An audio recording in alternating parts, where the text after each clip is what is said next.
Good afternoon, everybody. Good to see all of you. With President Trump as commander-in-chief, the world is a much safer place. After decades in which past presidents coddled and enabled the world's leading state sponsor of terrorism, President Trump finally ended the immediate threat of a nuclear Iranian regime. Following President Trump's command, the most powerful military in the history of the world executed massive precision strikes on 3 of the Iranian regime's key nuclear facilities. The objective of Operation Midnight Hammer was to destroy the regime's nuclear enrichment capacity and stop the grave nuclear threat posed to the United States, Israel, and the rest of the free world. The mission, which will go down in the history books, was an overwhelming success. Secretary of Defense Pete Hegseth and the chairman of the Joint Chiefs of Staff Dan Raisin Kane covered the operation in great detail at their briefing this morning at the Pentagon, and I encourage every American to watch it. As President Trump has said repeatedly, the United States of America has the greatest, fiercest, and bravest armed forces ever to stride the face of this earth, and we couldn't be more grateful and proud of our nation's warriors. The Iranian regime was weeks away from being able to produce a nuclear weapon that would threaten the entire world before President Trump took this decisive action on Saturday night to obliterate their nuclear capabilities. The contrast in leadership could not be more clear. Barack Obama and Joe Biden sent pallets of cash, American taxpayer dollars, in a failed attempt to buy the Iranian regime's compliance with a weak and ineffective deal. President Trump sent a fleet of American warplanes to destroy Iran's ability to produce a nuclear weapon. The United States and the entire world are safer because of this president's decisiveness. Despite agenda-driven leaks by the fake news media aimed at undermining this incredible accomplishment achieved by President Trump and our brave fighter pilots, there is broad consensus emerging already that Iran's nuclear capabilities were indeed destroyed. The United States, Israel, the United Nations, and even Iran all agree they can no longer build a nuclear weapon. So why did the president immediately turn to obliterating after the Iranian nuclear threat? Securing peace. Within 48 hours of the devastating strike, President Trump and his team brokered a historic ceasefire between Israel and Iran and officially ended the 12-day war. The Middle East is now shifting away from chaos and bloodshed and moving toward the beginning stages of a new era of peace and stability that President Trump has long called on them to achieve. This was unthinkable at this time last week, and this is what peace through strength looks like. Under President Trump, America will relentlessly advance our interests without being dragged into endless wars. His fearless leadership guarantees America is once again respected across the world. Just look at what he was able to accomplish at the NATO summit in the Netherlands. Many of you were there. Our allies agreed to invest 5% of their GDP annually in defense because President Trump demanded it. This will be the most significant reinforcement of NATO's collective defense in the history of the NATO alliance. And as a result, the United States of America will carry less of the burden, and our NATO allies will be stronger than ever before. As NATO Secretary General Ruda put it, for too long, one ally, the United States, and our taxpayers, I may add, carried too much of the burden of that commitment. And that changes today. President Trump made this change possible. We will produce trillions more for our common defense to make us stronger and fairer by equalizing spending between America and our allies. This is the Trump effect. This is what the president meant when he declared that America is back. Now, back here at home, Americans are paying much cheaper prices for gasoline this summer, as both the Wall Street Journal and the New York Times pointed out today. Here's how the Wall Street Journal put it. Hitting the road this summer won't bring as much of a big hit to your wallet. The national average for a gallon of regular gasoline is about 23 cents cheaper than this time last year. Analysts say plentiful supply is expected to keep prices down in the coming months. These are the cheapest gas prices at this point of the summer since 2021. And despite all the doom casting from liberal pundits, oil prices on Tuesday were lower than before the Israel-Iran conflict began. As President Trump continues to unleash American energy, our country will have even more efficient, reliable, and affordable energy to protect our national security and fuel our people. Later this afternoon here at the White House, the president will host a One Big Beautiful event in the East Room to rally Republicans to get the One Big Beautiful bill across the finish line. At that event, he will be joined by everyday Americans from across the country who will massively benefit from the common sense policies and provisions within this bill. This is the largest tax cut for working and middle-class Americans in history, and it's going to put more money into the pockets of hardworking Americans. Families will see an average increase in take-home pay of more than $10,000 per year. Americans earning between $30,000 and $80,000 per year will see a 15% tax cut. Overtime and tipped workers will save thousands of dollars annually. And our amazing seniors will receive historic financial relief by reducing the tax burden on their Social Security benefits. Simply put, this bill is going to unlock the golden age of America. And we look forward to continuing to work with the Senate and the House to see this bill on the president's desk for signature by Independence Day. Here in our new media seat today, we have Colin Anderson with the Washington Free Beacon, who will kick off our question and answer. Colin, go ahead. Thank you, Caroline. We reported yesterday on a briefing from the Israeli defense minister in which he said the U.S. and Israel are working together to monitor any attempts from Iran to rebuild their nuclear program, and also that if Iran was to do so, the U.S. and Israel would work together to once again destroy that nuclear program. Does that align with the president's thinking? Look, the president, as I said in those opening remarks, Colin, and thanks for being with us today, views the Middle East on its way to peace and prosperity. And the president used strength on Saturday night. The whole world saw that the United States is indeed the most lethal fighting force in the world with those precision strikes on Saturday evening. But the president wants peace. He always has. And right now we're on a diplomatic path with Iran. The president and his team, namely Special Envoy Witkoff, continue to be in communication with the Iranians and especially our Gulf and Arab partners in the region to come to an agreement with Iran. As for our alliance with the State of Israel and that friendship and that partnership between the United States and the State of Israel, I would argue it has never been stronger. And we see a new era in which perhaps some of these Gulf and Arab states can sign on to the Abraham Accords. That was one of the president's most signature accomplishments in his first term, and he'd like to see more of those countries sign on in this second term. And so we look forward to sustaining a long and durable peace in the region, and the president wants to do that through a diplomatic solution. But as he proved on Saturday night, he's not afraid to use strength if we need to do it. Gabe. Thanks, Caroline. The president mentioned in a Truth Social post that no enriched uranium was moved from Fordow. What about the other two sites, Isfahan and Natanz, and how can the president be so sure that no uranium was moved? Well, what I can assure you is that the United States and our intelligence agencies and Director Ratcliffe and the President's entire national security team were obviously watching these sites very closely in the weeks and the days leading up to the attack on Saturday, which I will add was one of the most secretive and successful operations in United States history. I think many of you in this room would agree with that because none of you in this room knew about the strike on Saturday until it took place. So we were watching closely, and there was no indication to the United States that any of that enriched uranium was moved prior to the strike. From any of the sites? Correct. And then one more thing, Caroline. Next week, the president mentioned that there would be talks with Iran.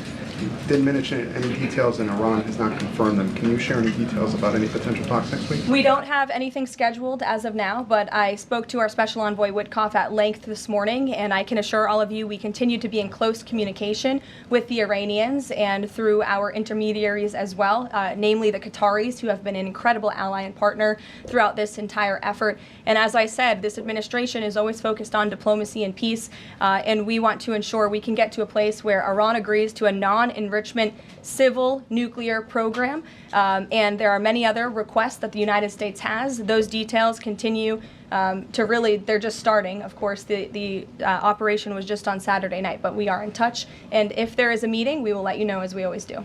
Brian. Thank you, Caroline. There's two, one on trade. On the July deadlines coming up for the trade deals, is that deadline still hard and fast for the president, or is he now considering even coming to trade deals after that deadline, and where is he on that going forward? I think the president has been asked this quite a few times by many of you in the media. I've heard him answer it at press conferences and at gaggles. He just spoke about it on Air Force One. The deadline is not critical. The president can simply provide these countries with a deal if they refuse to make us one by the deadline, and that means the president can pick a reciprocal tariff rate that he believes is advantageous for the United States and for the American worker, and he will continue to do that. But as for the deals, our United States Trade Ambassador, Jamison Greer, I speak to him frequently. He's working very hard, and he has had very good and productive discussions with many of our key trading partners. And on the One Big Beautiful Bill, there's conversations on the Hill right now about the Medicaid cuts. Yeah, I'm curious if the final bill that the president's been talking about comes to him and it has Medicaid cuts in it, will he sign it, or would he rather just Congress do away with those cuts? I think our friends in both the Senate and the House know exactly where the president stands on Medicaid. He wants to get rid of the waste, fraud, and abuse, and they are working to do that in the Senate right now. Jennifer. Follow up on that, on the Big Beautiful Bill. Is there enough time for Congress to work through the issues it needs to work through? I'm saying, does the president need to move back his deadline a little bit? We expect that bill to be on the president's desk for signature by July 4th. I know that there was a ruling by the Senate parliamentarian this morning. Look, this is part of the process. This is part of the inner workings of the United States Senate, but the president is adamant about seeing this bill on his desk here at the White House by Independence Day. And then on Israel, is there a date set for the prime minister to visit the White House yet? Is he coming in a couple weeks? There isn't a date, but the prime minister has expressed interest in coming to the White House to meet with the president and come to Washington. The president is obviously very open to that, but we don't have a date. When we do, we'll let you all know. Kate. The president suggested he was open to sending more Patriot air defense missiles to Ukraine. Is that going to happen, and were there any other assurances that he made directly to Zelensky when they met? I'll let the president speak on that. That was a private conversation between he and President Zelensky, but the meeting was a good meeting, and it was a meeting towards progress, and the president, as he said, repeatedly wants to see this war come to an end, but I'll let him speak on that specific And point. Witkoff yesterday suggested that there would be more countries signing on to the Abraham Accords. What's the timeline on that, and which countries specifically is the administration looking to have sign on? Well, the president is certainly hopeful that more countries in the region will sign on to the Abraham Accords. Again, we want to see a long, withstanding, and durable peace in the Middle East, and that's the way to do it. And when the president met with the new president of Syria, that was one of the requests that he made for Syria to sign on to the Abraham Accords. I don't have a timeline for you, but this administration wants to see that happen, and our partners in the region should know that. Rachel. Thanks so much. Just to follow back up on the meeting that the president mentioned about wanting to have this meeting with the Iranians next week. Clearly there's a willingness here from the administration to want to meet with Iranian officials. What is the holdup here in trying to schedule it? Are you experiencing any resistance from the Iranians? No, have some patience. We just had this strike on Saturday night. The president secured a ceasefire. A lot has happened in the last week. He was just in the Netherlands. Now he's back home to have a big event this afternoon on the One Big Beautiful Bill and get our domestic priorities across the finish line. So we'll get there. And like I said, we're in constant communication. And just one more, just on the goal of the meeting. The president mentioned yesterday that it may not be necessary to have an agreement with the Iranians. What is the purpose? What would be the goal of this meeting? Again, to continue moving forward towards a long-standing peace in the Middle East. Jordan. Yes, Karoline, thank you. So the president had some harsh words for both Israel and Iran on Tuesday as he was departing from the NATO summit after they both violated the ceasefire. He said, what's your response to Americans who are worried the peace isn't going to last and think that Israel is trying to plunge us into another endless war on their behalf? I think the fact that the president was able to successfully negotiate a ceasefire when nobody thought that was possible, it was a surprise to everyone in this room. It was a surprise to the world, but the president got it done because he wants to see peace in this world. He does not want the United States to be dragged into these conflicts. Again, he's not afraid to use strength if he has to, but the president has already proven he can put America first and deliver on peace at the same time. They're not mutually exclusive goals. And then one more. After Kari Lake, she testified in the House Foreign Affairs Committee on the waste, fraud, and abuse and the rot, really, in Voice of America and USAGF. The president called for Congress to kill it. What does that look like, and is the president willing to sign an executive order? Well, I believe that that action would have to be legislative through Congress, and the president directed Congress to get that done in his Truth Social post yesterday. If there is any executive action that can be taken to cut some of the waste, fraud, and abuse or do away with the program entirely, I'm sure our great Deputy Chief of Staff, Stephen Miller, is already looking into it. And if it can be done, it will be done here at the White House. But Congress should act as well. To the back. Go ahead. Yes. Okay, Caroline, thank you. The administration has To said the back, that- and then Carrie, I'll come to you. Yeah, the administration said that the DIA report was low confidence intel. Can you share what other assessments are currently underway to get to the bottom of just how effective these strikes were?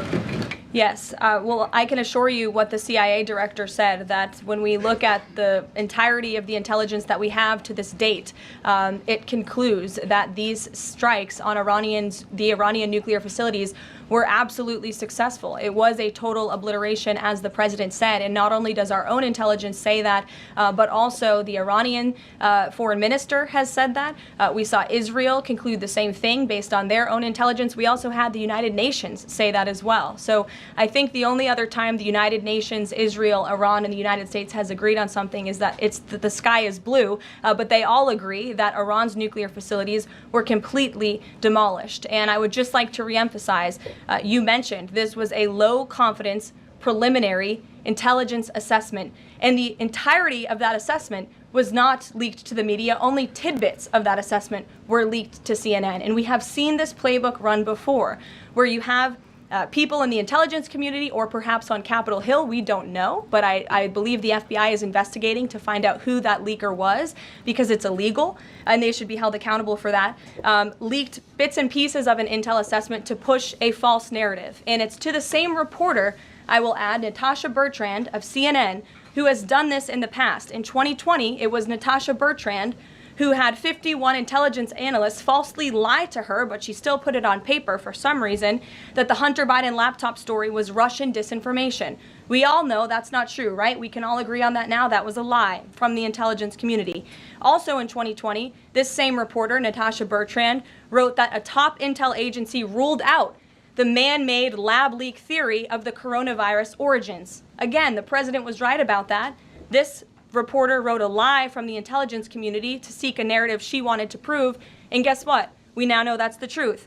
Also, in 2024, Bertrand pushed the suckers and losers hoax. She also pushed the fine people hoax, which was taking the president's words purposely out of context. And then last October, and I believe this is notable, Natasha Bertrand published an article in Politico from the intelligence agency. She said that John Ratcliffe was speaking without any evidence when he said Iran was attempting to undermine President Trump's presidential campaign. And then we, of course, found out that was absolutely true. In fact, the Biden administration declassed an intel report which said they had high confidence that Iran had done exactly what Ratcliffe alleged. They did run an influence campaign to hurt President Trump's candidacy. In fact, we know the Iranians tried to take President Trump's life. And so this is a reporter who has been unfortunately used by people who dislike Donald Trump in this government to push fake and false narratives. She should be ashamed of herself. And that's not what reporting is. Journalism is trying to find the facts and the truth. And this week we saw this same reporter being used to push a fake narrative to try to undermine the President of the United States, and more importantly, the brave fighter pilots who conducted one of the most successful operations in United States history. And I think the American people fully know that this operation was a complete and total success. Elizabeth. Thank you, Caroline. The Miami Herald recently published a story saying the Trump administration was targeting migrant foster children. The Trump administration has denounced this as false. Could you clarify the Trump administration's position on protecting migrant children, particularly the 300,000 lost under the Biden administration? Yes, I saw that Miami Herald article yesterday, and I was aghast at the headline. It's egregious to accuse this administration of trying to target foster children. That is not at all what is happening at the Department of Homeland Security.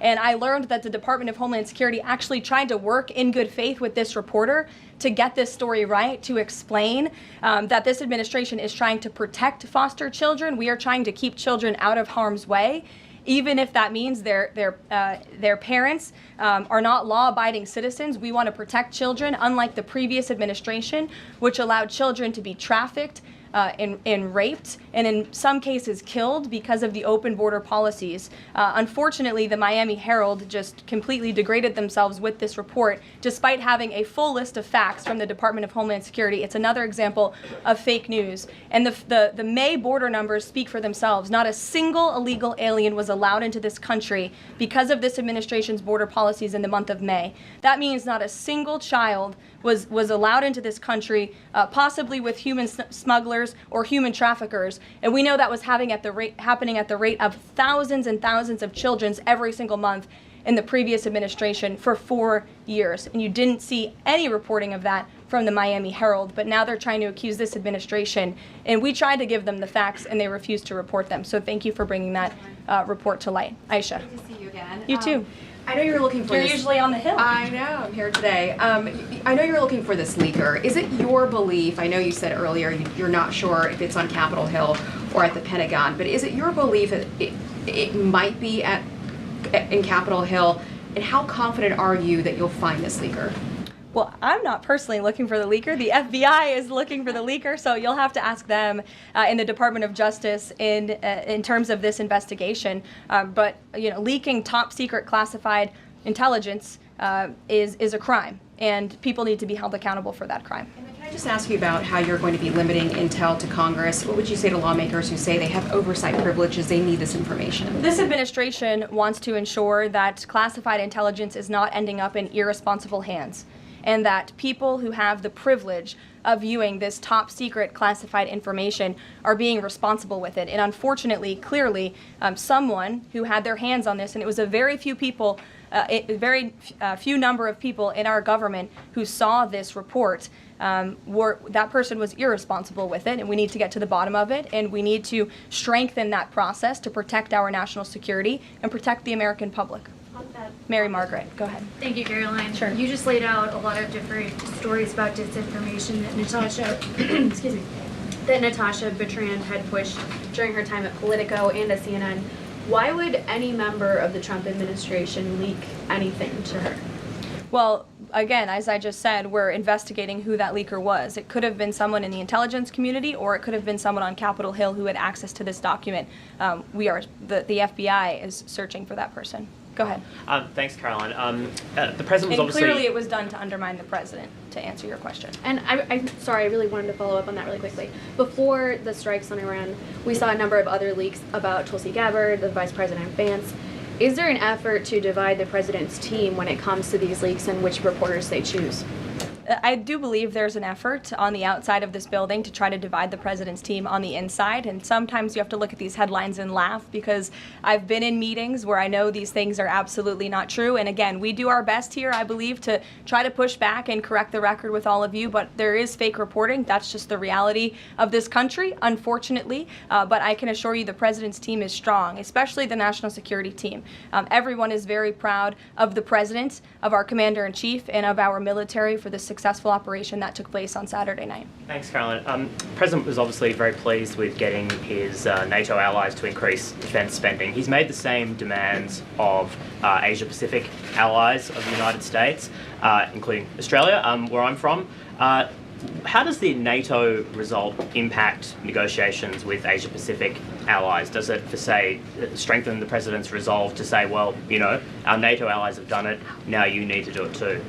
Yeah, I mean, look, if our allies in Europe and our NATO allies can do it, I think our allies and our friends in the Asia-Pacific region can do it as well. But as for our specific relations in those discussions, I'll let the president speak on those. And can I just ask as well, when he had to leave the G7 early, he missed out on a number of bilateral meetings that were scheduled with other world leaders, including the Prime Minister of Australia. Obviously, President Zelensky, he's managed to meet since then, but are there plans afoot to make up for those meetings with the world leaders that he missed out on? Yeah, I think many of those world leaders understood the situation happening in the Middle East and the urgency and the need for the president to get back to Washington to monitor that situation. And obviously that was the right call, considering the success of not only the operation on Saturday night, but also the ceasefire that the president has since brokered on behalf of not just our country, but the entire world, frankly. But he has made up a couple of those meetings, and he has had direct phone calls with some of those leaders he was supposed to meet with as well. Not all. Ed. Yeah, thanks, Caroline. So to clarify on trade, so what happens to the countries other than China on July 9th? That's a decision for the president to make, and I will let him make it. Okay, and secondly, so now that oil is just about upper $60s a barrel, when's the administration going to start refilling the Strategic Petroleum Reserve? That's, again, a decision for the president to make and our Secretary of Energy. There's no imminent plans to do that, from what I understand. But as you have seen with the plummeting of oil prices in this country, it's because this president and our Department of Energy have really tapped into our resources here, and we have an increase of supply, unlike the previous administration that totally hampered our domestic energy efforts, but totally robbed and drained our Strategic Petroleum Reserve. So when the time is right, the president will make that decision. But right now, we are utilizing the resources that God blessed us with right here in our country to produce energy for our people. You know, one more if I could. On the One Big Beautiful Bill, does the president believe the parliamentarian of the Senate should be removed?